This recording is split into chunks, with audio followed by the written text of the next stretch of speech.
Hey everybody, Ron here. I am back with another flip through, and today's flip through, Elder Gaming proudly presents Wanted Borg, a grim role-playing game of the Old West by Elder Gaming, compatible with Merc or Morkborg, as some people like to call it. A lot of people like to call it. I'm not even sure if I pronounced it correctly, but I know it's not Morkborg. Mercury is closer to it, from what I understand. But anyway, that's beside the point. The people that have made the original game has a license, and Elder Gaming has decided to do this. This is something that I bought with my own money. So, just to be clear, this is my initial impressions of this PDF. I have been on like a little bit of a Western kick of late. Red Dead Redemption, Red Dead Redemption 2. Neither game I have played, but I've watched video gameplay of it and know the story, and it's fantastic. So I went looking for RPGs that were Western themed, with an eye particularly towards playing it solo in the future, and I came upon this game. So let's give this a try. I like the cover, great little cover, compatible with Mercury. We got the credits here. Um, it has a little disclaimer down at the bottom.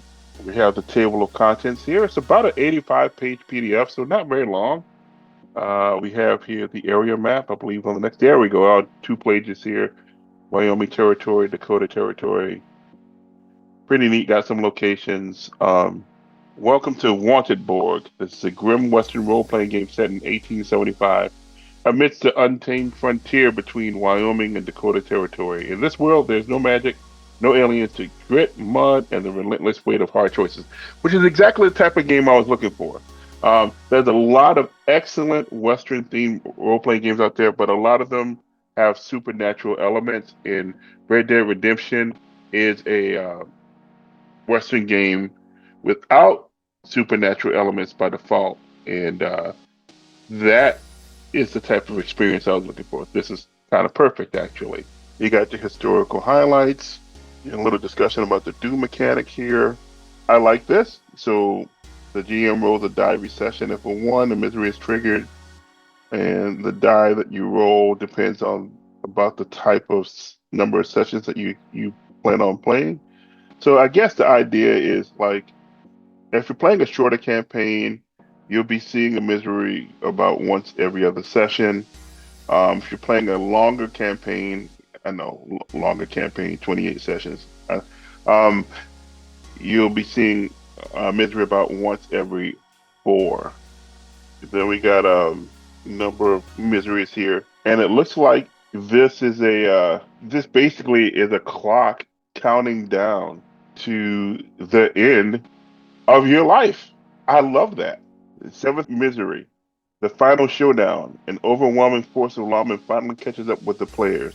Players describe their character's last stand and their final moments. I'm fascinated by this. The likelihood of me playing this as a solo game is increasing just based on this alone. All right, chapter one is talking about the factions here. You got mining companies, railway companies, of course, and then gangs, and then we have the law. And then chapter two, character creation. I did not play the original fantasy Mork Borg game. I did play Pirate Borg in one shot at a convention recently. But I mean, it's all D&D, roll a D20, roll high, hit points, blah blah blah. Kind of an armor class system. The character creation is pretty straightforward here.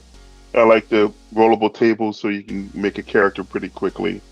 Guts rules.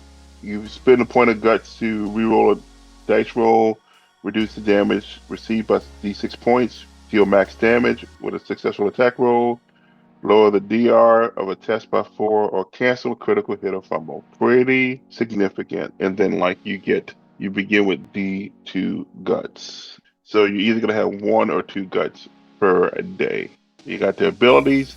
Now, the abilities are actually, it's kind of funny because it says the modifiers here, but actually, the abilities in this game are the modifiers.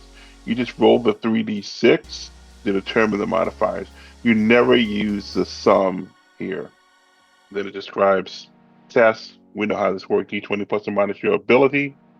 Blah blah blah. Carry capacity, your strength plus 8. Normal size items. I'm a big fan of kind of abstracted carrying capacity. You got your holding your breath rules, hit points.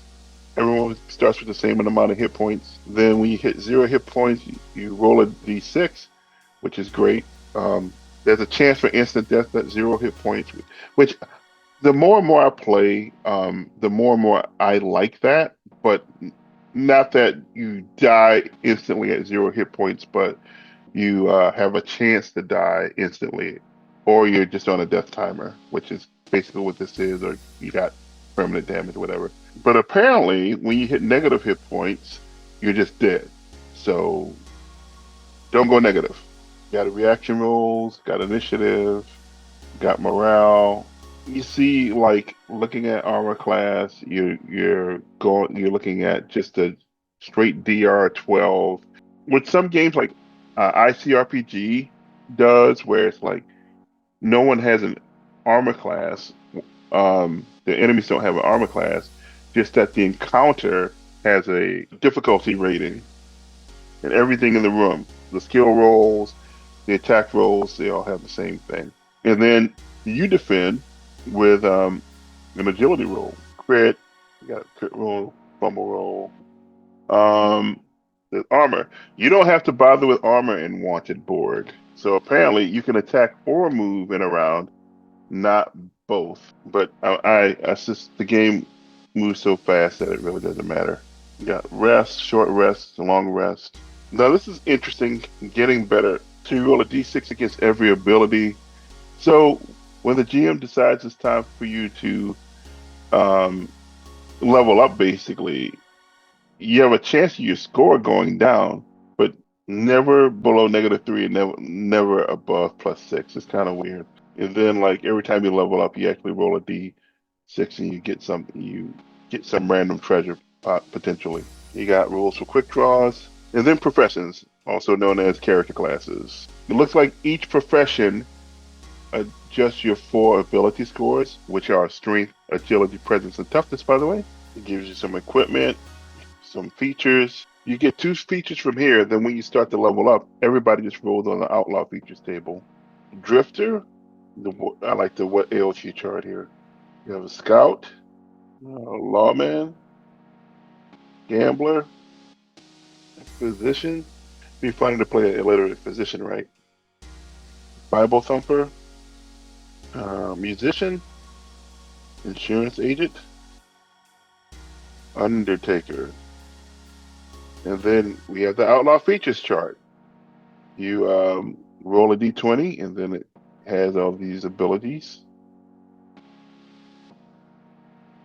And then you have your started with the horses, firearms, of course, and other weapons, and gear, food supplies,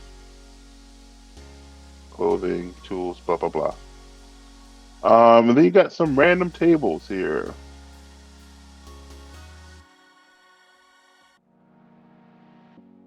Yep.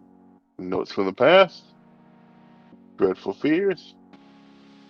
And you got rumors, hooks. Look at all these rollable tables. Creatures in town, creatures in the wild, bounties. You roll like a d66. Bounty from the dead or alive. Letting off steam. So, little downtime rollable table. Unexpected outcome. We got